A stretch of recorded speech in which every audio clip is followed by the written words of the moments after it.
And as I said before, there are some good points about it too, because Sure. it is, it does help you shoot a lot more deer during the shotgun season. So. Right. And growing up in Iowa, I mean, I'm kind of, I don't know which end to be on anymore because I grew up here, and I have a lot of memories shotgun hunting in a party when I was, 14. First year I couldn't carry a gun, type of thing, and and that desire of wanting to get to go again and doing the whole party thing, and then now I don't party hunt at all, and I don't ever drive deer. I think it's almost like sinful to drive the deer anymore, but yet I have fond memories of it. So I mean, it's hard even for me to get a grasp on it yet, let alone the legality of those situations, just the, putting it in perspective in your own self. Not too indifferent from the way we grew up in Missouri, that it wasn't entitled party hunting, but we grew up in a hunting club where it was very similar to where you literally lined up a fence and there were people that were driving the deer towards you. Everybody had tags, Right. But some of our fondest memories from way back when we were kids and it was just it was like a party hunt. It really was. And that's how we learned to hunt way back a long time ago there in Missouri. But everybody had tags in their pockets, And that's the difference. I mean, Yeah. when you use the word party hunt, I mean, there's different things. Connotation. I mean, exactly. Right. You can party hunt in the way you just described. For the deer management side of it, party hunting where you can tag somebody else's deer, I mean, that's a biological reason for the management Yes. side of it. When you look at it just for maybe the enforcement side of it, or the somebody being able, I mean, I have it every now and then stuff too. You'll say that, yeah, so-and-so shot, 6 of our deer during the Saturday of opening season, and the person that bought that tag, they may not want. I mean, there's groups out there that might not want one guy to shoot all the deer. I would assume it would cause unbelievable fights. Because it all depends. Some people want that opportunity to harvest their own deer, and they self-regulate on themselves. Even though you can party hunt, maybe that group of 6 guys is like, hey, this first day, everybody's shooting their own deer type of a thing. Or does help recruiting hunters into the hunting fold, because having those extra people there is not just beneficial to them, it's beneficial to your group. And So there is something to the And then if you recruitment can throw part. some deprivation tags in there with it. Well, during the shotgun season, they are. And Mark, the flip side of that, back when we were talking growing up, the fight was the opposite thing. The fight wasn't for the buck, it was for the doe tags. If somebody else filled your doe tag, like my dad, my first tag I had in my pocket, somebody else filled it. I had an NSX tag. Back then, I think you were probably your first license, you were more apt to get one or something. I don't know. But I drew an antlerless only tag, and or an NSX tag was back then, and someone else filled it, and my dad was furious at him because he thought that might be my only opportunity to get a deer. Yeah. And and it was that way that you protected your doe tags, not your buck tags. It was exactly the opposite. Wow. So Something changed. Yes. And one thing we learned earlier, I thought we discussed it. You mentioned about penalties and run-ins with the law, is that you do have a coalition that can carry that. It isn't just that you get your hand slapped in Iowa and don't come back, that can carry over to their state too. right, with the wildlife compact in regards to other states, if they're suspended in the state of Iowa and that state wherever that person comes from, if that state's a member of the compact, then those suspensions go there also. So like we were talking about. Yeah, that's And good. what was that penalty? We talked about it off camera, and I didn't know it was that high. If it's a deer, you said over 150? Yeah, for a deer that scores over 150, it can be $10,000 or community service, or up to $20,000. So in lieu of if the person doesn't want to do that community service, it can be up to that $20,000, and that's where it was based on. We had a legislator that knew the fact of, the poaching side of things, people targeting those big deer, and we've mentioned it off camera here numerous times about the penalties, about somebody getting caught and what it is. And that legislator realized that, hey, listen, if somebody wants to go out and poach a big buck and take that away from that, person who was lawfully out there doing it, that's what a lot of people don't realize. That wildlife, we've mentioned it numerous times, but belongs to everyone and those citizens of the state of Iowa. That buck that poacher shot illegally, however they did it, buck's not going to be around for that person or maybe their child to have the opportunity. I mean, yeah, youth season opens up Saturday morning, and somebody comes out with the spotlight and the high-powered rifle and shoots that deer that Thursday night before. That's taking that opportunity away from that person that may be lawfully hunting there on that Saturday morning, and maybe it is a child, and people realize that, and they don't like the poaching side of it, where it's going to, impact them. It's stealing from that resource from them. I wish the penalties were even higher. Jason, you just gave me the perfect segue to the next question. What can landowners and hunters do to help catch poachers? I mean, we just kind of started down that path.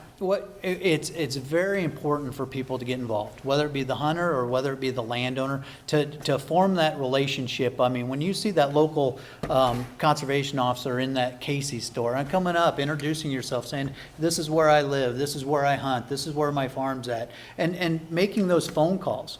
When that person's out there and they're sitting in that tree stand or sitting in the blind or hunting in general, those are the eyes of, there's only so many wardens throughout the state, and those different people protecting that resource and having the willingness to call in and say, hey, I just saw this guy shoot a deer out the window of his pickup truck and got the license plate number and that description of the vehicle. That leads to all those cases being made where it's protecting the resource that we all enjoy. Okay, I'll wear that black hat one more time. What if they say, I call and they can't get out there until tomorrow, or the deer was laying there dead and the guy drug it off and they just couldn't respond quickly enough? Because I think, David, you touched on it a little bit earlier, or maybe before in the green screens. What people have to realize is the wardens in the state of Iowa and throughout the country are very dedicated. They want to be there, but we also have lives. It may be something that person's out to supper with their wife or their family or something, and a lot of times, when I was back in the field, you'd leave that and you'd go and you try to take care of that because you take pride in that, and it may be an opportunity or a situation where that person can't get there right away, but they're going to do their best to get there, and people can't give up on that. If somebody calls and the warden says, well, I'm 2 counties away in the state of Iowa here, you might have one warden that has 2 counties and they're at the opposite end. I'll get there as soon as I can. But the more information that person can gather, the better it's going to be. And maybe that officer doesn't get down there until an hour and a half later. But when you have that vehicle description, when you have that license plate number, when that deer is still laying out there in the middle of the field that they just shot, that officer can still make a case on that. And you can't give up on calling. You have to call and make that effort and that attempt. And the more information you can gather, the better off it is. And moral of the story, we encourage it. I just mentioned, one thing that Jason didn't talk about is our turn-in poacher hotline, our tip hotline. So if you have a person that really doesn't feel like they want to get involved, they can still call into that anonymous, as anonymous person, and then give that information, and then it would be followed up on. So there's a way to get involved, even if you don't personally want to be. I'm glad Dale brought that up because there are rewards also. People call for different reasons. Some people call because they feel that person stole that deer from me or that fox or whatever it may be. Other people call for the monetary side of things. So with that turn-in poachers, program, there's a lot of rewards that are given out for that information. So people call in for multiple different reasons. Valuable information, guys. It is to help curtail a very big problem in the state right now. And it goes back to, because there's value to the antlers, which brings up a whole new discussion, is it possible to not allow people to sell shed antlers? Because I think shed poaching is just as prevalent as the poaching of the bucks themselves in the fall. Is it possible to get the value off of the racks, to where it's illegal to sell them? To me, if there's value to it, there's where the problem is, supply and demand. Any chance that that's ever going to happen? Well, again, that's a legislatively controlled process, and so that would have to take, a change in the code of Iowa. Right now, it's legal under. Is there any states that it's illegal? Yeah. Which ones are they? I can't tell you off the top of my head, but I know There are some states, but they could haul them to Iowa and sell them. And that discussion is, we've had this discussion a lot in regards to, how do you best do that? Is it just sheds? Is it, just a deer that's still, attached to the skull plate? How do you do that? And there's a lot of discussions, but when you asked, is it possible? What it takes is enough people that feel it's important enough to do that, to contact their legislators, to get it, a bill introduced to curb the problem. Is it on their radar at all? Well, I think there's people that, the discussion comes up a lot, but it's just how much is it pushed? Is there an organized effort right now? I'd say probably not. It's something that there's concerns that, or there's concerns about it out there, and it's just bringing those together. That could help fill up the trust fund that might be left off by those licenses that are. One of the things though too, is that, there are some organizations that pay for, pretty decent for a big deer that they can mount and put in their shop, so there's that demand out there as well. So, and so as you look at from a hunter, he may have had the fun, and it may not be that big a deal to him anymore. So if somebody wants to buy it from him, whether that's right, wrong, or indifferent, that's his choice. Okay, next question.